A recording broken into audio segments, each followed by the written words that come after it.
Assalamualaikum warahmatullahi wabarakatuh.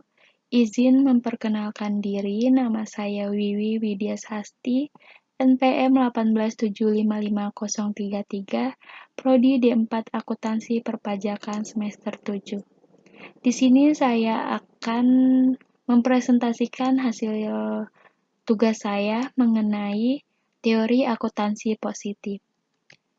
Yang pertama, apa sih teori? Teori itu hasil kristalisasi fenomena empiris, logis dan konsisten, riset bersifat universal. Tujuan utama dari teori akuntansi adalah memberikan seperangkat prinsip yang logis, saling terkait, yang membentuk kerangka umum dan dapat dipakai sebagai acuan untuk menilai dan mengembangkan praktik akuntansi. Adapun pengertian teori akuntansi positif. Teori akuntansi positif adalah penjelasan atau penalaran untuk menunjukkan secara ilmiah kebenaran pernyataan atau fenomena akuntansi seperti apa adanya sesuai fakta. Selanjutnya ada latar belakang teori akuntansi positif, menjelaskan sebuah proses menggunakan kemampuan, pemahaman dan pengetahuan akuntansi serta penggunaan kebijakan akuntansi yang sesuai untuk menghadapi kondisi tertentu di masa mendatang. Teori akuntansi positif pada prinsipnya beranggapan bahwa tujuan dari teori akuntansi adalah untuk menjelaskan dan memprediksi praktik-praktik akuntansi. Perkembangan teori positif tidak dapat dilepaskan dari ketidakpuasan terhadap teori normatif. Adapun pengertian teori akuntansi normatif adalah penjelasan atau penalaran untuk menjustifikasi kelayakan suatu perlakuan akuntansi yang paling sesuai dengan tujuan yang telah ditetapkan. Selanjutnya ada alasan pergeseran pendekatan normatif ke positif. Yang pertama, ketidakmampuan pendekatan normatif dalam menguji teori secara empiris. Yang kedua, pendekatan normatif lebih banyak berfokus pada kemakmuran investor secara individual daripada kemakmuran masyarakat luas. Dan yang ketiga, pendekatan normatif tidak mendorong atau memungkinkan terjadinya alokasi sumber daya ekonomi secara optimal di pasar modal. Selanjutnya, teori akuntansi positif berusaha menjawab pertanyaan dari sudut pandang ekonomi. Yang pertama itu, apakah biaya dan manfaat metode akuntansi alternatif? Yang kedua, apakah biaya dan manfaat regulasi dan proses penentuan standar akuntansi? Yang ketiga, apakah dampak laporan keuangan yang dipublikasikan pada harga saham? Dari teori akuntansi positif dikelompokkan menjadi dua tahapan. Yang pertama, peneliti akuntansi dan perilaku pasar modal. Dalam tahap ini tidak dijelaskan tentang praktik akuntansi, tetapi dilakukan penelitian terhadap hubungan pengumuman laba dengan reaksi harga saham. Yang kedua, penelitian tahap ini dilakukan untuk menjelaskan dan memprediksi praktik akuntansi antara perusahaan yang difokuskan pada alasan oportunistik dalam hal memilih metode akuntansi tertentu. Selanjutnya ada kelebihan teori akuntansi positif. Yang pertama, itu teori normatif dianggap merupakan pendapat pribadi yang subjektif, sehingga tidak dapat diterima begitu saja dan harus dapat diuji secara empiris agar memiliki dasar teori yang kuat. Yang kedua, dalam praktik, para profesional dalam bidang akuntansi telah menyadari sepenuhnya bahwa teori akuntansi positif lebih cenderung diterapkan dibandingkan teori akuntansi normatif. Yang ketiga, teori akuntansi positif memiliki ciri pemecahan masalah yang disesuaikan dengan realitas praktek akuntansi. Dan yang terakhir, pendekatan yang digunakan dalam teori akuntansi positif adalah pendekatan ekonomi dan perilaku.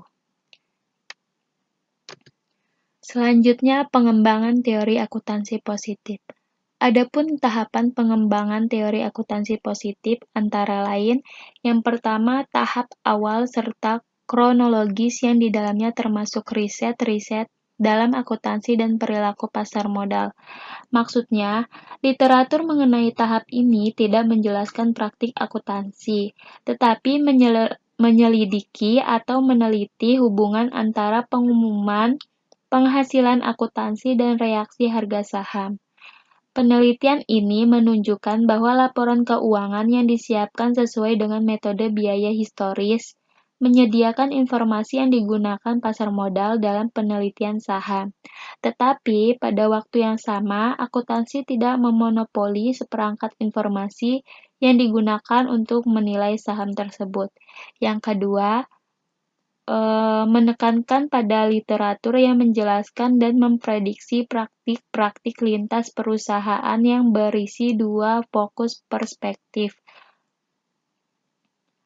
Maksudnya, perspektif mencoba menjelaskan apakah terdapat asumsi bahwa suatu perusahaan dalam menggunakan pilihan-pilihan akuntansi tertentu mempunyai alasan oportunistik, misalnya transfer kesejahteraan bagi manajer dari pihak lainnya atau claim holders. Asumsi ini merupakan opportunistic perspektif yang diberi tabel ex post karena menganggap bahwa para manajer memilih kebijakan akuntansi tertentu setelah mengetahui kenyataan bahwa hal tersebut memaksimalkan manfaatnya bagi mereka. Yang selanjutnya ada teori keagenan. Teori keagenan dapat dipandang sebagai satu versi dari game teori yang membuat model proses kontrak antara dua orang atau lebih. Menurut Scott, 1997 menyatakan bahwa perusahaan memiliki banyak kontrak, misalnya kontrak kerja antara perusahaan dengan para manajernya dan kontrak pinjaman antara perusahaan dengan krediturnya. Permasalahan keagenan yang terjadi antara pemegang saham dengan manajer menimbulkan biaya ekuitas atau equity agency cost. Terdapat 3 macam biaya keagenan, yaitu yang pertama biaya monitoring. Biaya ini dikeluarkan oleh prinsipal untuk membatasi aktivitas agen yang berbeda kepentingan dengan prinsipal. Contohnya biaya audit, biaya untuk menetapkan rencana kompensasi manajemen, pembatasan anggaran, dan aturan-aturan operasi.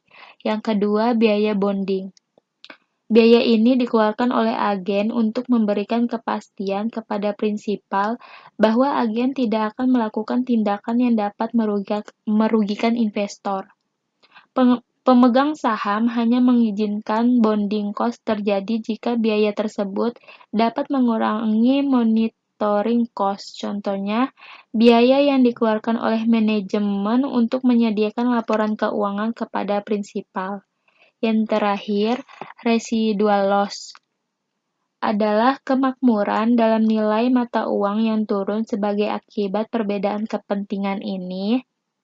Penurunan kemakmuran ini terjadi karena perbedaan antara keputusan agen dan keputusan-keputusan yang akan memaksimalkan kemakmuran prinsipal. Terima kasih. Sekian penjelasan materi mengenai